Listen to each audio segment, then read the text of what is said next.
So the Northern Territory has been somewhat shielded from COVID in a lot of ways. We haven't experienced lockdowns like our Victorian and New South Wales counterparts.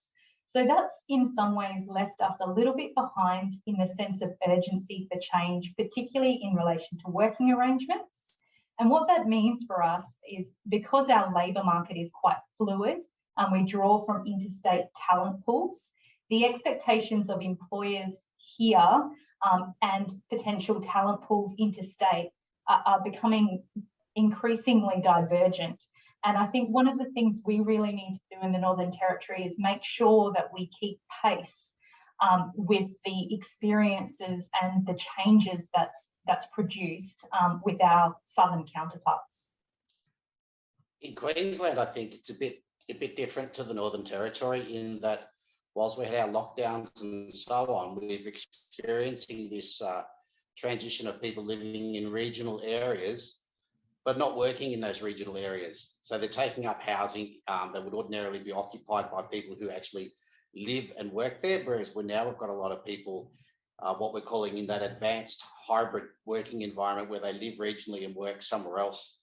So that's created quite a significant challenge for a lot of regional Queenslanders. And it's also been a similar problem being experienced in Brisbane, that somebody works out of a Sydney office but lives in Brisbane. In New South Wales, we're experiencing quite a degree of labour market shortages across a number of industries. There's high demand for skill sets, and everyone's heard of the pressures on cost of living and the real wages growth not being there. So employees realising that probably the only way that they're going to get a significant increase is to move on from their employer as well. So that's presenting quite a lot of challenges for the HR community. And then I guess being in Victoria, we've been, significantly impacted by COVID and the coming out of COVID. And our biggest challenge right now, and it's nothing to do with strategy, it's probably just dealing with the amounts of absences and the pressures being put on the workforce at the moment. We're having the worst flu season ever, and it's really interesting because part of my organisation is aged care. Now we've got simultaneously in our people and culture area, we're dealing with mandated requirements to be vaccinated against COVID, but not mandatory requirements of being vaccinated for the flu.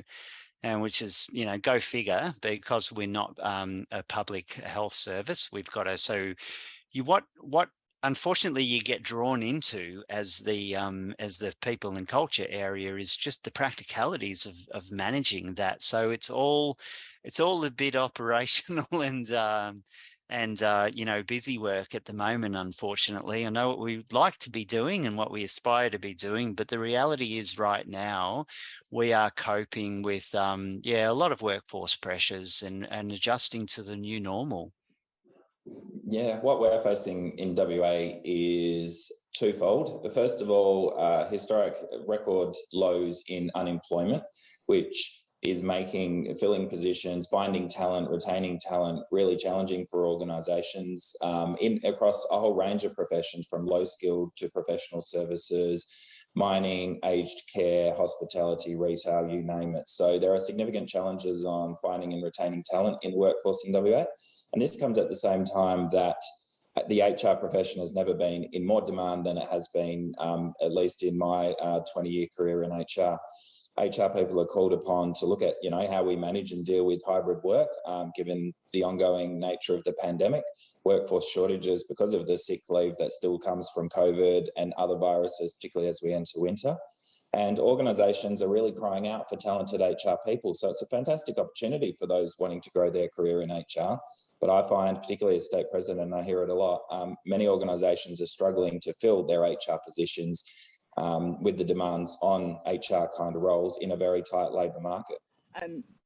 But just add to that, one of the things that I think is a more of a strategic challenge for some of our HR practitioners here in the ACT is how do you make the future of work around agility and flexibility and hybrid work in a public sector context.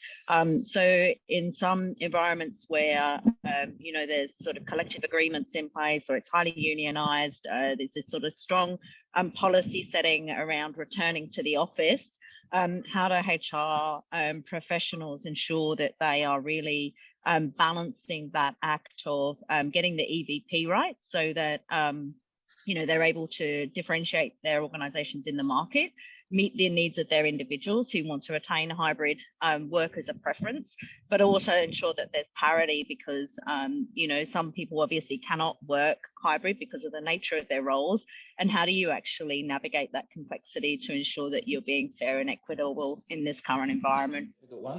I think people are operationally busy as I've ever experienced it, but some of that operational work is not solving the problems. In fact, it's not getting any outcomes, say, for example, in talent acquisition. So we're getting pulled into the strategic space.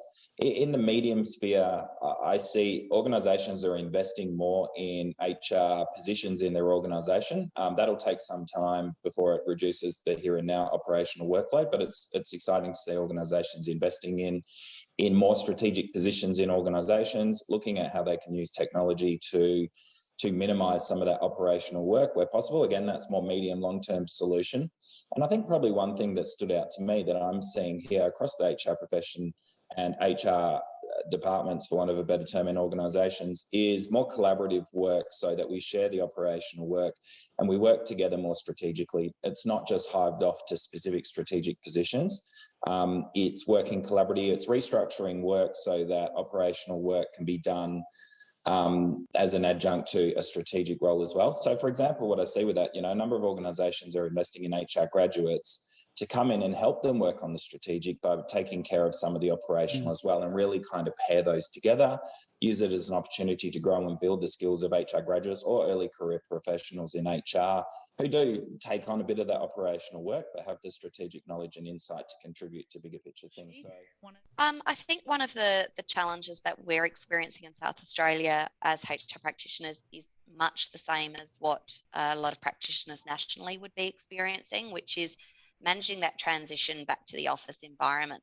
So whether that is bringing people back to the office full time when perhaps they are quite comfortable working in that hybrid fashion, or working out what hybrid practically looks like, that's a real challenge that we are still, and probably will be for some time, trying to work through. Yeah, one of the challenges in Tasmania, I absolutely agree, is that hybrid work. But something that's broader and systemic is that there's not enough qualified people to fill positions at the moment. So we're having a real challenge in terms of recruitment. So we've got a lack of unskilled workers to fill casual positions due to the borders being previously closed, and being an island in Tasmania, we've been cut off also from other workers coming in. And I think something that's compounding that is also the housing crisis that we're experiencing in Tasmania. So due to everybody thinking that they would relocate very quickly, and now that people are returning back to the bigger cities, there aren't the rentals, and the property prices have gone up. So it's not as easy for people to relocate down here, or our existing people to find housing and those opportunities. So it's putting a real strain on individuals, and I think that's also contributing to them looking for salary increases outside of their current organisation. So